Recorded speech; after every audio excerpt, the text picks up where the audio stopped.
welcome to No Broken Legs. I am your host, Evan Belfiore, and we're a few days late with the pod this week because of the Thanksgiving weekend, but y'all know how it is. We watched that game yesterday, and Jimmy Champ has joined me to talk about it. Jimmy, that was a rough watch yesterday. Yeah, it was rough. I think for us it was a little more unexpected. I think that was kind of what we thought was going to happen. So it wasn't... Well, part of it was what I expected. There were parts that we'll talk about that were very unexpected. Okay, that's fair. But I think you mentioned it there. We talked 2 weeks ago before this stretch with Baltimore and Pittsburgh games before this Denver game that if you can get through this stretch at 2-1, you're probably in good shape. And they won the two divisional games, which are huge. Playing on the road at altitude, they had the super early bye, so they're a lot less fresh than a lot of other teams. Obviously, they've had a lot of injuries and then two tough games in a row.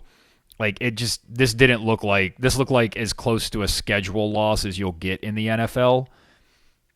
I know that's more of an NBA term, but it just seemed like they didn't get any favors there. Two tough games followed by playing at altitude against the Broncos team that's playing better. It's not a terrible loss for the Browns. It's not a good loss. I don't think there's any such thing as a good loss. But this does give the Denver Broncos some life, and it does hurt the Browns' playoff chances a little bit. We'll get to all of the big picture stuff in terms of the playoffs here in a second. But what are your first impressions of the game yesterday? We've been talking about this even during the COVID year, but definitely since the COVID year. Yeah. And if there's one thing I wish we were wrong about with Kevin Stefanski, is I wish we were wrong when we said he always plays this I know what you know, what I know, what you know, what I know, what you know, what I know game. That was all I thought about during the first quarter of yesterday's game. They know that we want to run, and they know that they're bad against the run. So yep. I'm going to fool them by throwing twice as many passes as runs with a quarterback I didn't trust last week to throw the ball more than 7 yards. Yeah, I mean, I think that's what it is. For a team that is so built in analytics and numbers, I don't understand how you don't ever take with the exception of one drive in the entire game, you never took a period of time where you went, hey, let's run the ball against the worst run defense in the NFL. Yeah, he just refuses to take the layups sometimes. Yeah. I don't understand it. I don't know where the screen game was that we saw last week. It's just the same old shit with Stefanski. He shows that he just has no consistency in his play calling. He has no consistency when it comes to feeling how his team should play, what should be done in the game. And by the time he made the adjustment and started running the ball more, they were practically done. It's 12-6, and it just felt like if Denver kicked 2 field goals, that game was over. And they didn't even need 2. They just needed 1 more because that DTR got hurt, which I just... Of all the things, man, I can't do PJ Walker anymore. He's got to go. No. There's no reason for him to see the football field again. I know that means that Joe Flacco might play, and he's fucking awful, but we'll talk about all that in a little bit. I don't understand why they went heavy drop-back passing with DTR. There's just no in-between with Stefanski. Nope. I thought he needed to open things up a little more last week, earlier in the game, because I kind of blame Stefanski for that interception that DTR threw on the slant. Because Pittsburgh was sitting on those short routes. And you can't expect your rookie backup, I mean, he's really your third-string quarterback at this point, to be able to read defenses. That's a bang-bang. That's the type of play where the quarterback gets the snap and just throws it. And if the defense is on it, then they're on it, and they were all over it. And then this week he came out, and he's just throwing the ball all over the place. What the fuck are you doing? Yeah, and I think it was okay to open it up a little bit, because unfortunately, I still don't know if I think DTR is any good or not. I feel like I know PJ Walker ain't it. But still not sure about DTR because the play calling was so horrendous every time the guy has played. Yeah. Here. on the slant in the Pittsburgh game, and there were just like, why are we running bunch routes and throwing into it? It like that play call where we tried the back end zone throw where two guys are there, and it looked like they both went where they were supposed to. Like, it didn't look like either of them ran the wrong route. I know. And these are the weeks that it just, there's the yo-yo effect with Kevin Stefanski where at times everybody wants to run him out of town, and then like a week or two ago it was, this is the best job Stefanski's done. So we get this roller coaster media thing that is really dishonest in a lot of ways because the media drives a lot of this. And I know they're just pandering to the fan base that is on the roller coaster as well, but it would be nice if somebody was an adult in this situation. When you and I talk about Kevin Stefanski not being the guy and how we think the Browns need to find another coach, games like yesterday are why. Because that game was winnable if they come out with a solid game plan and execute. And they didn't have a solid game plan, and they didn't really have the players to execute that game plan, so it's not a surprise that they didn't execute. It was definitely disheartening to see the defense get run all over. I don't know how much of that is fatigue. You had Denzel Ward out, and man, did they pick on his replacement. I mean, they just targeted him consistently, and it was pretty bad. And Newsome had a bad game. I think a lot of it. But again, it's your head coach put you in a position to have to play from behind when you have your rookie backup quarterback in there. Like, that was the situation he put the team in. And it's so dumb. Like, you should know that your team's probably going to fade late because of the altitude. It happens to everybody. It happens in football. It happens in basketball. It is documented. It happens. Even when the Nuggets are bad, they have a decent home record because of the altitude. So why not try to run the ball more to give your defense some early rest so that they can attack more and then try to hold on late? But it just terrible game plan, Jimmy. And I don't know. I just like, it's at this point where I've said this before. Everybody ran Baker Mayfield out of town because he was an average-ish quarterback. He wasn't elite. He wasn't good enough to beat the best guys. Well, every criticism that people have of Baker Mayfield about being average-ish, we can apply to Kevin Stefanski. The lack of consistency, the inability to understand situations and make good decisions. So this is his 4th year of a 5-year deal. And it'll be, do you think, would you give him an extension? I wouldn't give him an extension, but all signs point to him getting an extension. But why? Because we keep saying nothing's been his fault. But it's all his, isn't he the fucking head coach? Oh, I agree with you. Who's in charge of the team? I'm just telling you what we've heard from the rest of the fan base and what seems to have been coming out of the media that's close to the team is he's closer to an extension than he is to getting fired. And they don't feel like anything that happens can be put on him. So what? The bad game plan yesterday isn't his fault? No. I mean, I know like I'm accusing you. This is not your opinion. You're just saying what you're hearing other people saying. And it seems that I'm hearing some of the same things. I just don't. It doesn't make any sense to me. Because they feel like it wasn't a bad game plan. They just don't have the players healthy to execute it, but it still wouldn't have worked because Denver's really good against the pass. Yeah. I guess. Well, I mean, they always have this lame duck thing where, you don't want somebody to be in the last year of his contract. Well, why not? Everybody said Baker needed to be under pressure to be better. Maybe Kevin Stefanski needs to be under pressure to be better. Like, maybe he needs the pressure of playing for his next contract, or coaching for his next contract, I should say. Like, maybe that's where he needs to be next year. Because this lay back and let Stefanski run the show in this, sort of laid back. Like, he doesn't have the consistency to, like, he has a consistency in terms of how he deals with the media, but he doesn't have consistency in terms of how he coaches. So that disconnect, I don't think allows the team to like, and the team follows that. The team is inconsistent because he's inconsistent. The thing that you talk about, I saw it so much Sunday.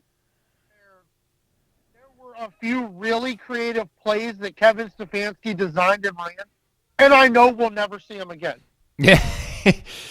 I also know. Well, if they worked, then they already worked, so the other team's going to know about them, so we can't run those again. And if they don't work, then they're not good plays, so we're not going to run them again. Well, no, but if they didn't work, we just didn't execute it right, so we have to try it every week. Oh, like those, oh my God, the fucking reverses, dude, and the end arounds and these stupid, let's have the receiver come around and we're going to have people moving in a million different directions so that we can get an 8-yard gain.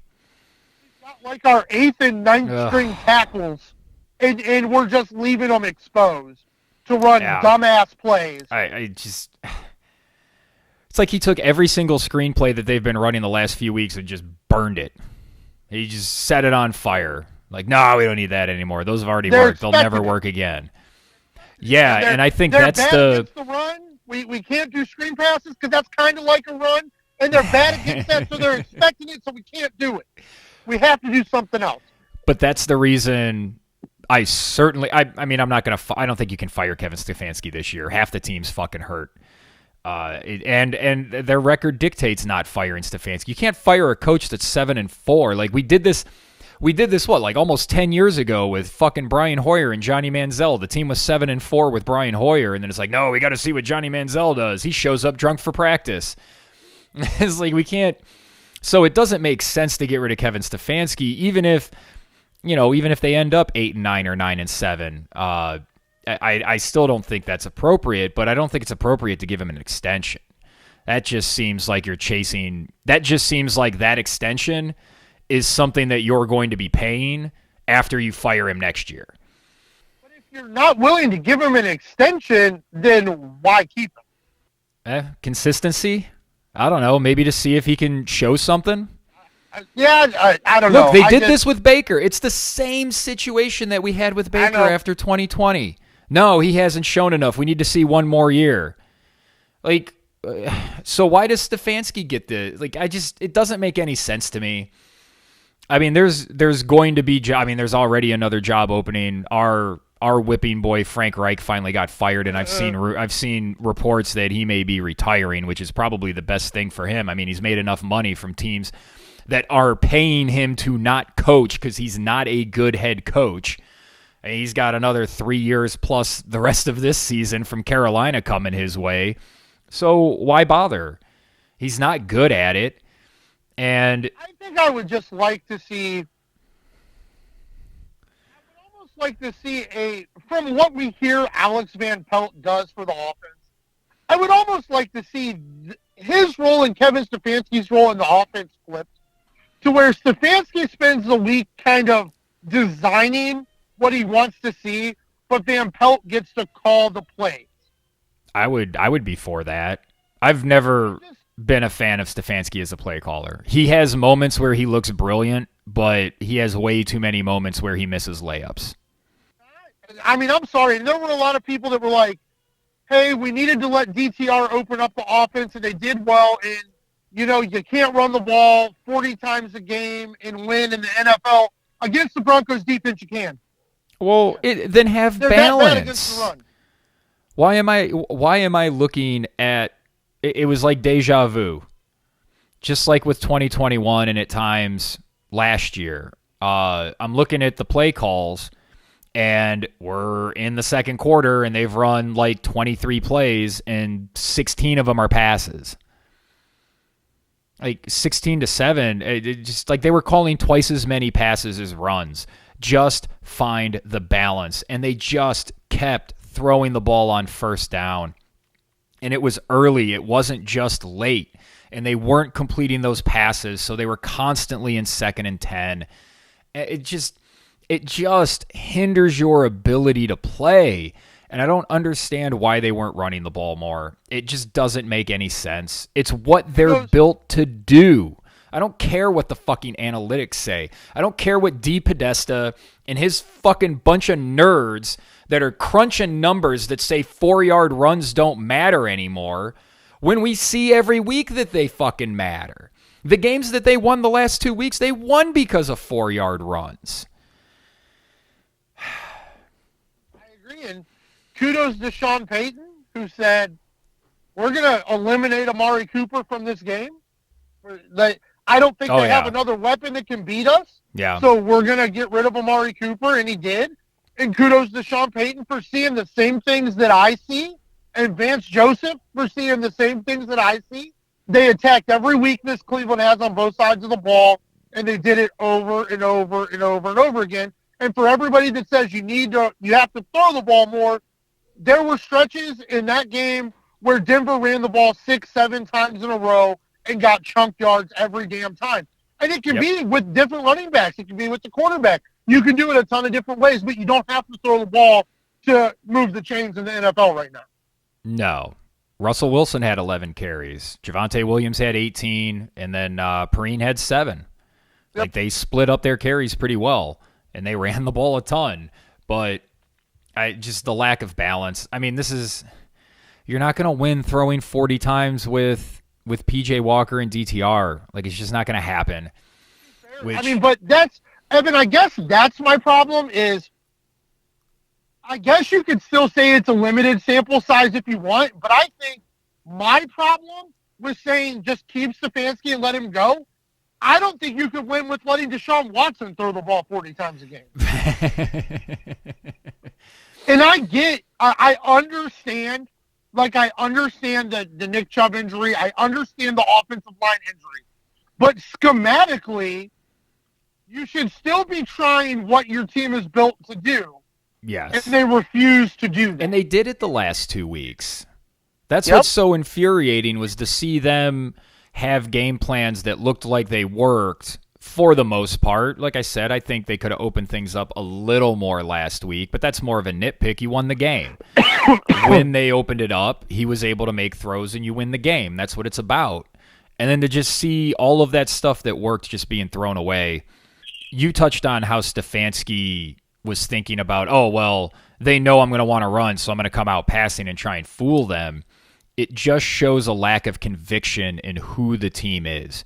They're too busy trying to be chameleons to match up against everybody that they're playing and outsmart everybody, that they don't really seem to have a core identity that they stick to, where it's, this is what we do. It doesn't matter who we're playing. Doesn't matter how good the opponent is at something. We're going to come out and we're going to try and do what we do.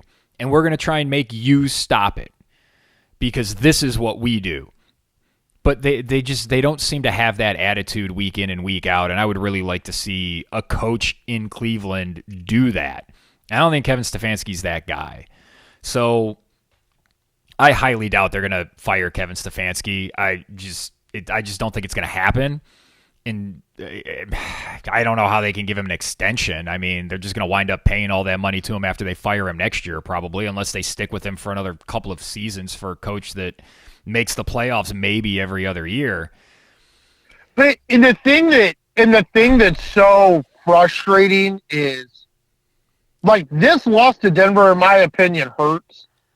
But you're looking at an AFC playoff that's probably going to be without Josh Allen, Joe Burrow, and Justin Herbert. Oh, I'm ready to bury the Chargers. They're done. And Cincinnati's not going to win any games with that dude at quarterback. I mean, they may steal 1 or 2, but they're not getting to 9-10 wins. That's what I'm saying. Like a year where you could make the playoffs and score 17 points a game and win playoff games because the firepower is not going to be there like it's been in the last few years. And you might fuck around and miss the playoffs. Yeah. Yeah, absolutely. Frustrating. And it is frustrating. So the playoff picture sits like this. The Browns are currently 6th at 7-4. The Steelers have the tiebreaker, but they'll play again, and we'll see what happens. I trust Houston more than Indianapolis, and I don't know, man. Maybe Denver gets to 10 wins somehow. I don't see it. I think their turnover luck has changed A lot of their numbers look exactly the same from the beginning of the season as they do now. They've just getting a ton of turnovers. So we know turnovers can sometimes be fluky. If they stop getting turnovers, what does that team look like? Probably like the 1-5 team we saw earlier this year. Buffalo's the team that's sneaky at 6-6, man. If they finish 10-7, that's a scary 7 seed, man. Maybe a scary 6 seed. But that's a team that could potentially catch the Browns. We played the schedule game before, and before we talk about the schedule, it is important to note that Myles Garrett got an MRI on his shoulder that came back clean, so he's expected to be day-to-day, but I mean, this is the Browns medical staff saying it, so for all I know, his shoulder's not even attached to his arm. Exactly. No, I can't put any faith in that report. If Garrett is going to miss games, then the playoffs are probably toast. Like, I think that's how important Myles Garrett is to this team winning enough games to make the playoffs. So that is a huge scare, and that's a reason for Browns fans to not panic too much. The other reason for the Browns not to panic, I think, is the schedule, because the Bears, the Jets, and the Bengals are on the schedule, and I think they can beat all 3 of those teams. And that would get them to 10 wins. Seeing what the Rams looked like last week, I don't know how the Browns are beating the Rams. That kid they got playing running back is just he's great, and they've got good receivers. Williams that dude looks really good. The Rams tend to attack right where the Browns aren't good on defense. It's true. But and the Browns are staying out on the West Coast, so they won't have any home cooking this week. And with a lot of guys injured, I worry about all of those guys getting proper treatment when they're on the road, and, in general, getting proper treatment from a medical staff that we just said we don't trust. I don't know how they're going to be competitive against Jacksonville or Houston. I don't know how they're going to be competitive in those games. Unless the secondary can just shut down C.J. Stroud in that passing attack like they usually do with Joe Burrow in Cincinnati, I don't see how they can be competitive in either of those games. Yeah, no, I agree. I mean, I think right now, to me, Jacksonville and Houston are losses. And I think they're going to lose to the Rams because the quarterback situation is going to be bad. Whatever choice you go with, it's going to be bad. To just expect Flacco to come in game 1 and win, you're not going to win if you play P.J. Walker. That's just not going to happen, I don't think, against the Rams team that will beat him up. Yeah, sorry. I was wrong. Pittsburgh and Cleveland have split their games, obviously. Pittsburgh currently has the tiebreaker because they have a better winning percentage in division games. They're 3-1. Cleveland's 3-2. So Cleveland has another game left against Cincinnati with a terrible quarterback. I assume Cleveland's going to win that game. So we'll see what Pittsburgh does in their 2 remaining divisional games. Hopefully they'll drop 2 of those and let the Browns leapfrog them. So I just want to correct that from earlier. And Cleveland should absolutely, they're going to beat Cincinnati. Cleveland should absolutely have no problem with Chicago and with the Jets. Mm-hmm. I don't trust Kevin Stefanski enough to say they're going to win those games because they're going to be games they need to win. Yeah, and Jets defense is not going to let them run the ball. They're going to make them throw. That tends to be when Kevin Stefanski coaches a bad game. The follow-up question would be, what are you expecting from Joe Flacco if he has to play? You know what? I mean, I think if you get him in camp, right? If you get him to the team, you get him whatever playbook you want to run for him, whatever group of plays. Hey, please cut the playbook in half. Okay, these are the plays we're going to work on. Let him get some throws to these guys. I think Joe Flacco will understand the situation enough to push the ball downfield, do his best to not commit turnovers, and I think he'll call a good game. But you have to keep him upright. He ain't going to run anywhere. That's for damn sure. But he is 1-8 over the last 3 years. If we extend that to the 2019 season when he started 8 games for Denver, He is 3-14. And the numbers aren't great. They're not awful in those, 8, 12. So he's only got, 2019, 6 TDs, 5 picks. 2020 and 5-ish games, 6 touchdowns, 3 picks. He only played 2021. He played 2 games, 3 touchdowns, no picks. And then last year he had 5 touchdowns and 3 picks. But I think 3 of those touchdowns came in the Cleveland game that they won. So he hasn't been very good either. But if they can find an offense that works where he hands it off and they can do some play action, he can at least throw a deep ball. So maybe he can open things up for your running game. And I think you would reinvigorate the defense if they could watch their offense, even if it just isn't a field goal.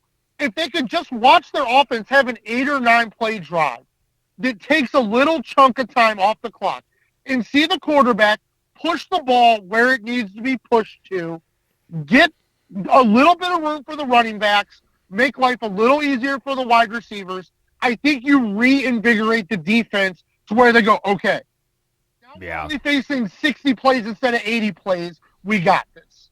Yeah, I agree with that. I mean, we have seen... It's going to be a tough road to hoe, man. Oh, I agree. It's just because Flacco's going to, he's not... People keep calling him Super Bowl winning quarterback Joe Burrow or Joe Flacco, and it's just like, guys, the year he won the Super Bowl, he played the best 4-game stretch of his entire NFL career. He didn't play a stretch of football before that was that good, and he didn't play a stretch of football after that was that good. That was an aberration. Just like that ridiculous 4th down play that they had against Denver in the playoffs that year when it was like 4th and 20 or whatever. Hell of a throw, man. Hey, it was a great throw, but hey, defense, don't let the guy get behind you, and that's the only thing that can hurt you. Like, what are we talking about here? I mean, maybe you can get to 10 wins and sneak into the playoffs, but it's going to be tough. I don't know if 9 wins is going to get you there. I think 9 wins is going to make it close. I think the target needs to be 10. Mm-hmm. I think if you get to 10, you make the playoffs.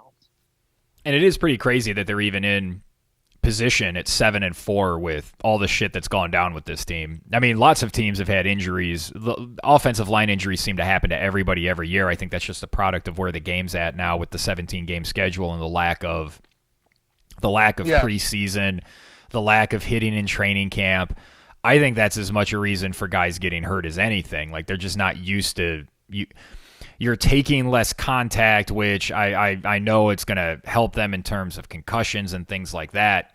But having your body ready to take the punishment of bashing into people on a regular basis isn't something you can just do one day a week. Like, there needs to be some balance between those things. But I also think with Joe Flacco, and I think this is in my mind because he's been elite for a very short period of time in his career. But I think Joe Flacco has enough experience and has done this enough to where, like, the 5th time in a row Kevin Stefanski calls a slant pass where he can see the DB sitting on it, I think he's gained enough respect in the league to be able to audible out of that shit. Well, I hope so, because if they're not going to go with Joe Flacco and DTR can't play, then that means we're going to have to see more of PJ Walker. And I said when Watson was ruled out for the season, my noted foil, Paul Veronis, said that they could make the playoffs with PJ as their quarterback, and I very promptly told him that's not the case. If PJ Walker is going to start the next 3 or 4 games, then I just don't think they're going to make the playoffs. I don't think they can beat those teams. Those 3 teams I mentioned, I don't think they can beat him with PJ Walker. And you can come at me with, they won the San Francisco game, and like I don't care. They didn't win those games because of PJ Walker. They won those games in spite of PJ Walker, who is absolute dog shit. The dude cannot walk on the football field without turning the ball over or putting the ball in danger half a dozen times. I just want to say, I know some Browns fans were enraged by it. I absolutely loved Mark Sanchez calling that game yesterday. Loved it. Loved it. Because he was right with everything he said. Deal with it, Browns fans. He was right. It was a horrible called game by Kevin Stefanski. Yep. To run that play when P.J. Walker came in the game was criminal.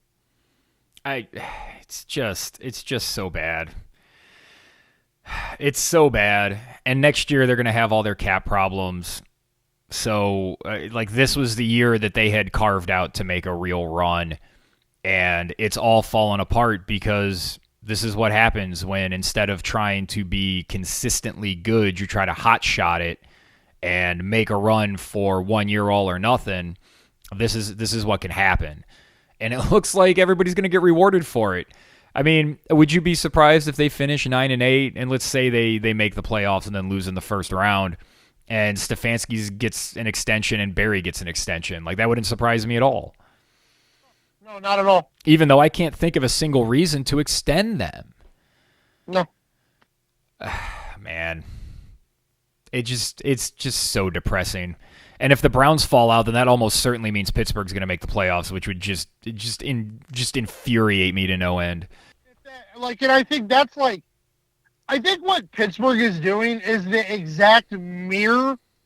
All the Browns fans saying you have to throw the ball, you have to throw the ball. You can't just run it, punt, and play defense. Yes, you can. Well, if you have dynamic receivers that you can throw the ball to a couple of times and they can win 50-50 balls or break a play, then yeah. But I don't think the Browns have that guy. I mean, I like Amari Cooper. I think he's a good wide receiver, but I don't think he's a great wide receiver. He's in the past had problems with consistency. He's been a lot more consistent this year, but I think the reason for that is everybody's just throwing the ball to him because they don't trust anybody else on the team. Is it worrying that the defense got pushed around as much as they did, or is that we played a couple of really tough games, now we're at altitude, Denver's running the ball, we're tired? Well, if that's the case, are they going to recover enough for next week? I wish Kyron Williams was still out for another couple of weeks because they're going to have to get back to work. But this is, over the last 5 or 6 years, and we've seen it even amongst the other three teams when Cleveland hasn't been relevant, just when these teams in the AFC North play each other, those games after playing, they don't play well. They're so physical in such tough games, it takes a lot out of them. I think playing Pittsburgh and Baltimore back-to-back was rough. It was an incredible 2-game stretch for a win. I think the defense was just tired. And I think, and like I said, I want to give kudos to Denver's game plan because they attacked Cleveland exactly where you should have attacked them. Did exactly what you should have done. So, but I think they're just wore out from a rough stretch. Oh, they better get it back quick. And I mean, I think there are paths to slowing down the Rams' offense, mostly pressure, like get in the backfield. Which is we have seen that when teams have been able to pressure the Rams, they have not been nearly as good. And but the only problem is, the Rams like to create those gaps in that spacing, and that is something that Cleveland has struggled with all year when teams have been able to do it to them. But they probably need to win this game against the Rams. Yeah, plus the Rams are going to fight for this game. They're tied with the Packers and the Saints at 5-6. They're a game out of the wild card. Yep. Just a game behind Minnesota and Seattle, who Seattle kind of underperformed. I know that's not going to make Sully happy. But the Rams, they got to look at this and say, this is a game they got to win. So they're going to really have to bring it. You talked about it earlier, and let's wrap up with maybe a little macro league review. What happened to the Los Angeles Chargers and the Buffalo Bills has really opened the door to all of these teams. I mean, I don't think Indianapolis is any good, yet they're 6-5 and sitting in the 7th spot. Like, it makes no sense to me. Oh, I agree with you. You expect Cincinnati to keep falling because they're 5-6. I mean, the Chargers are going to fire Staley at the end of the year. We know that. We've talked about McDermott in Buffalo maybe being in trouble. Do you think they pull the trigger on that? Or can they go on a run and maybe get to 10 wins and try to sneak into the playoffs? I don't think so. Not with the inconsistency from Josh Allen and the poor defense. Yeah, the injuries on defense have really taken their toll, and they're not going to get any favors because they get their bye next week, which if anybody needs a bye, it's them. But they get the Chiefs and the Cowboys and the Chargers out of that bye. Now, the Chargers may be dead in the water, but the Chiefs and the Cowboys will certainly have something to play for, and they got to win both of those games just to give themselves a chance against the Dolphins in Week 17. Or Week 18, sorry. They have the Patriots in Week 17. That should be an easy win, but I don't know. They lost to them earlier in the year, and the Patriots are a fucking mess, so who knows? Maybe they go on a little run with Zappy or whoever the fuck is going to play quarterback for them. I don't know. Yeah, Buffalo I don't know. They just are really struggling with Josh Allen being more Clark Kent than Superman. They are really struggling with an identity. You know, they had the drive to take the lead where they just ran the ball right down Philly's throat.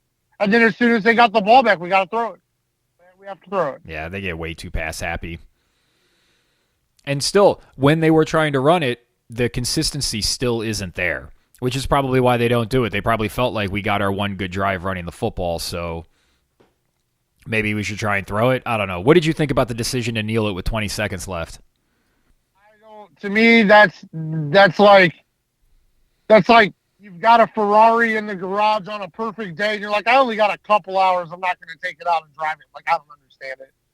Yeah. Like, if there's a very small group of quarterbacks in the game right now that could make something happen in that situation, Josh Allen's one of them. He deserves. I think he's earned and deserves the right to try to make something happen. The money that you paid him, you got to take a shot there. But he didn't trust him. He didn't trust him not to turn the ball over.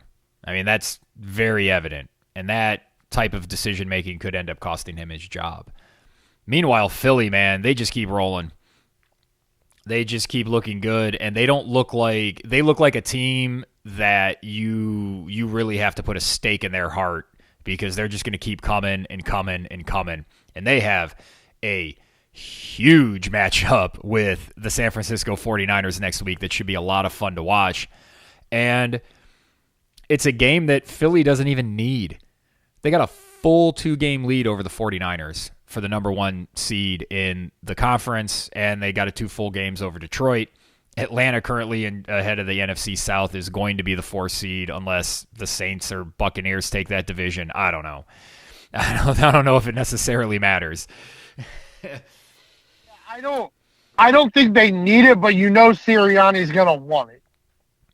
Yeah. Oh, yeah. And it'll be interesting to see what that 49ers defense looks like against that Philly run game. Yep. Because that's something that San Francisco has been. If there's a weak spot, teams have been able to run on them a little bit. So what does Chase Young being in there do to help them with the run defense? You wouldn't think a lot because he's more of a pass rusher, but maybe him being in there on pass rushing downs gives somebody else the chance to be fresher when they play rundowns. I don't know. I can't wait for that game. It should be great. It should be an NFC championship game preview. Yeah, it's hard to believe. Well, I don't know, man. Oh, Dallas looks so good against bad teams. Like, it's just like, it's going to be weird. But they're not beating San Francisco. We've done this dance like 3 years now. San Francisco just owns Dallas.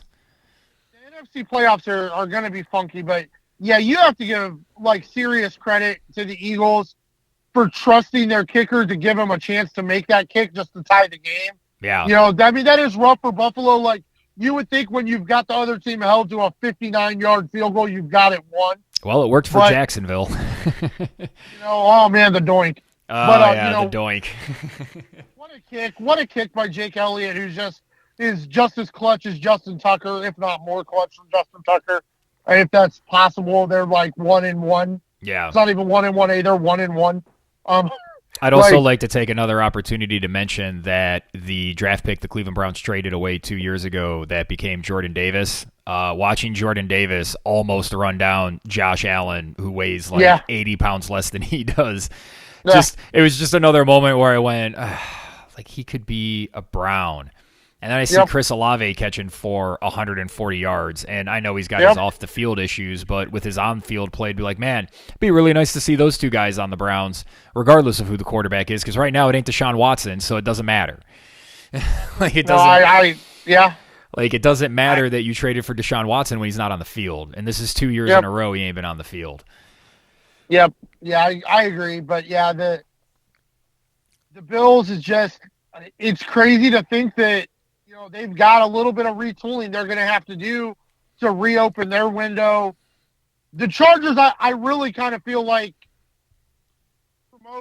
I assume Kellen Moore becomes the head coach. I assume Kellen Moore hires a very good defensive coordinator, and I think the Chargers will be really good next year. Like, that's just what I feel is going to happen with that team. Where do you think Bill Belichick winds up? Because, he's only been tied to Washington and the Chargers. And, guess what? Now he's tied to Carolina. It's almost like all of these media reports are just making shit up for clicks. Oh, no. And it's not based on any real reporting, because how could Bill Belichick be going to 3 different teams at the same time?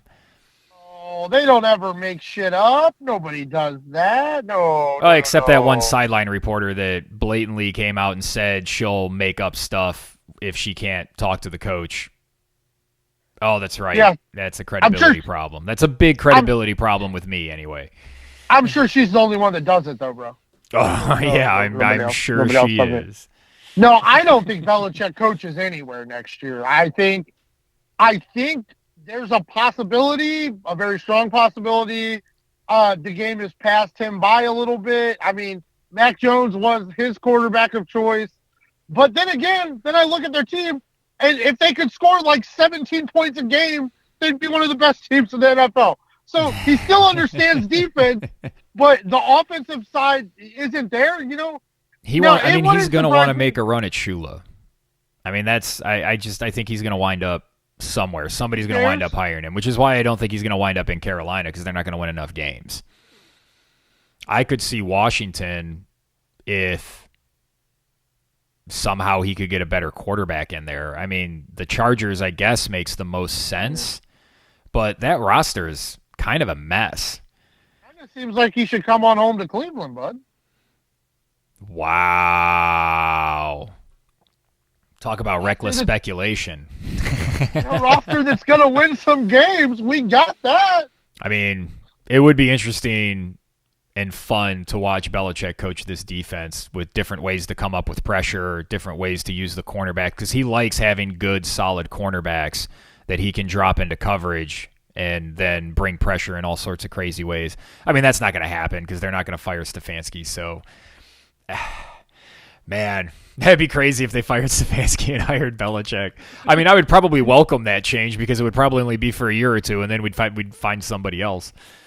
No, I mean, I think, like, of the teams that I think are going to have openings, I would think the Chargers, or I still think Vrabel. I think Vrabel will be coaching Ohio State next year, so maybe Tennessee. Really? Maybe, you still think he's on his way out?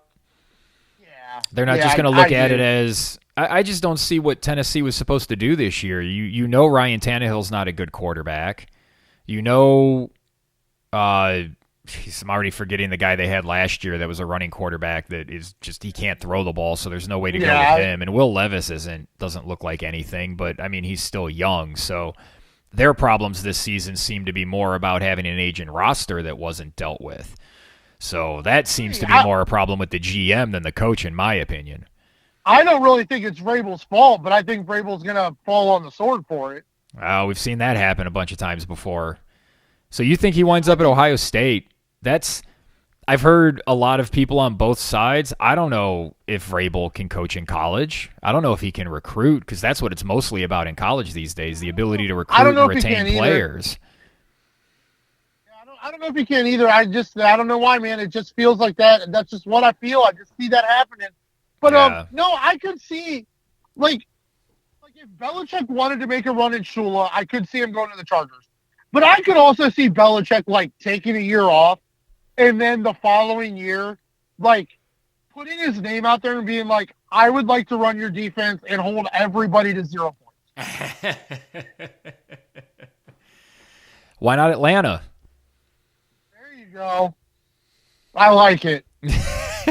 I'm just throwing Atlanta out there because they're making me sweat my my 7.5 over under. If they go 3-3 the rest of the way, man, they hit it, and they probably make the playoffs if they do that. So I'll hit both those. That'd be great. I don't have a problem with that. Actually, I think Arthur Smith has no idea what he's doing, and it just keeps showing every week. Yeah. Fortunately for him, New Orleans has even less of an idea of what they're doing. So. Yeah. We've consistently said that we think Philly and San Francisco are the cream of the crop in the NFC. Has Detroit shown you anything to make you think that they can really compete with those two teams? I mean, for me, it's not a surprise, though. I mean, I always thought Detroit was overvalued. So, for me, no, I don't think so. Yeah, I don't think so. They're just not there, and not with Jared Goff. I think there were a lot of people shocked by what happened in that Thanksgiving Day game. I wasn't. I think a lot of people were. I mean, I think by far, Seattle are probably the third and fourth best teams in the NFC.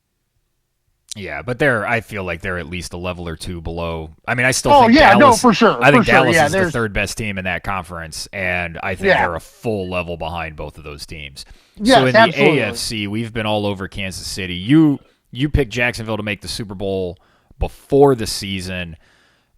They're playing better. Oh, they've been playing pretty well all year. That was a nice win yesterday against Houston. Where do you have Baltimore and Jacksonville and Miami in relation to Kansas City?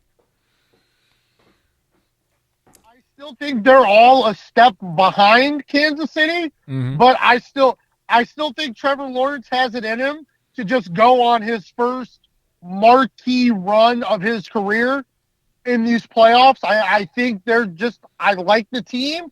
I like what they're doing right now.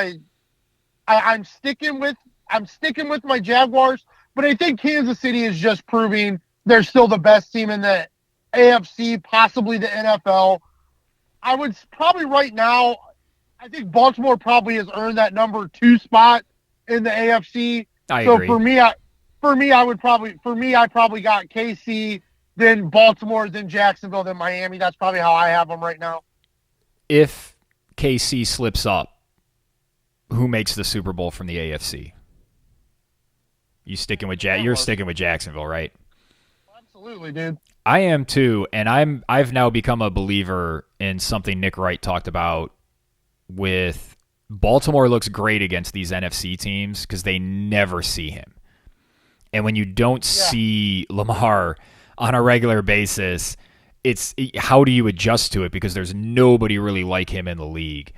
And that Chargers team has been getting just lambasted by everybody, and they really held up well against Baltimore. That is something that would worry me is if I was a Baltimore fan, which I am most certainly not, I would be super worried about having to run this gauntlet in the AFC with teams that are a little more used to what Lamar does. So I'm with you. I think Kansas City is the favorite, and if they slip up, I like Jacksonville's chances. Something about Doug Peterson, man. That dude just seems to know how to coach. His teams like to play for him, and they really opened things up and changed some of what they were doing schematically with how they were using Calvin Ridley, and that really seems to have given them a new dimension. Yeah, and I also think, whether it ends up being Cleveland, Pittsburgh, Indy, Houston, Denver, whoever those last 2 teams are into the playoffs in the AFC, they're probably going to be on a pretty good winning streak and be playing pretty good football to have gotten there. Yeah. There may be some upsets in the first round of the playoffs in the AFC. Yeah, especially when you have a team like Miami that if they end up playing, if Miami plays Pittsburgh and Pittsburgh shoves them around and wins a weird, wonky, low-scoring game, does that surprise anyone?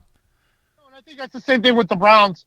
The Browns and the Steelers are so similar this year. It's really, I don't know what the word is, but it's odd because the Steelers have their guys starting a quarterback and the Browns have the second or third guys starting a quarterback. So, yeah. That's why I hope the Browns can get through this stretch and get the wins they're supposed to get because Like, I don't think you're going to – the offenses that at the beginning of the year, other than Kansas City, that I would have thought might have been capable of putting 40 points on you in the playoffs, I don't think they exist. Yeah.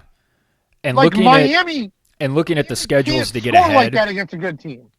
The Chiefs play the Bills. Other than that, they got the Packers, the Pats, the Raiders, the Bengals, and the Chargers. Like, they're probably winning all those games, and the Bills game's probably close. Yep. So they're only losing one more game probably. Looking at the Ravens, they get the Rams, which could be a tough game.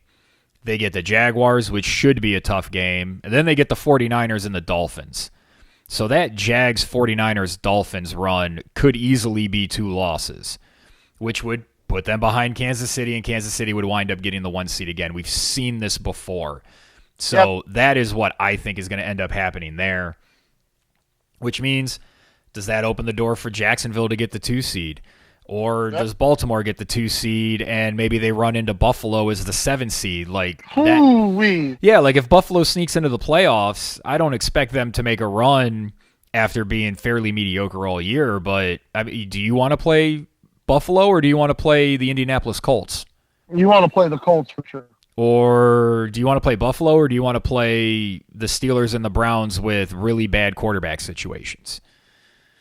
Still rather play Pittsburgh or Cleveland. Yeah, and I mean, right now I don't want any part of Houston either. Like, I know they're young, but that's the scary thing is they're young enough to not know what they don't know. Exactly. And they're following Stroud's lead, man. And I like who's their coach down there, Jimmy? DeMeco Ryans. Yes, DeMeco Ryans. He was the DC in San Francisco last year. He's got them playing really tough. And that team lacks talent, and that team does not have a very well I guess their roster isn't very well constructed because they lack talent, which is what's scary because they're going to be able to load up next year, and you would expect them to be even better. Well, yeah, and they still have one more extra first round draft pick too. The Deshaun Watson trade, the gift that keeps on giving for the Houston Texans. Well, that's probably as good that is probably as good a spot to wrap it up as any. We will do a picks podcast this week. We apologize for not getting it done this weekend. You know what it was? It was the Friday game. Totally threw us off. Yep. But sometimes life takes over. Holidays. Yeah, sometimes life takes over. But Jimmy, thank you for coming on here, doing a little therapy Monday, and looking ahead to see what may or may not happen. No place I'd rather be, brother. And I want to thank all of you for listening. Again, we apologize for missing last week's pod. We will definitely be back this week with all of the picks to find you winners so that you can make money before we get to the playoffs and in this soon-to-be holiday season. So for Jimmy Champ, I am Evan Belfiore, and thank you for listening to No Broken Legs.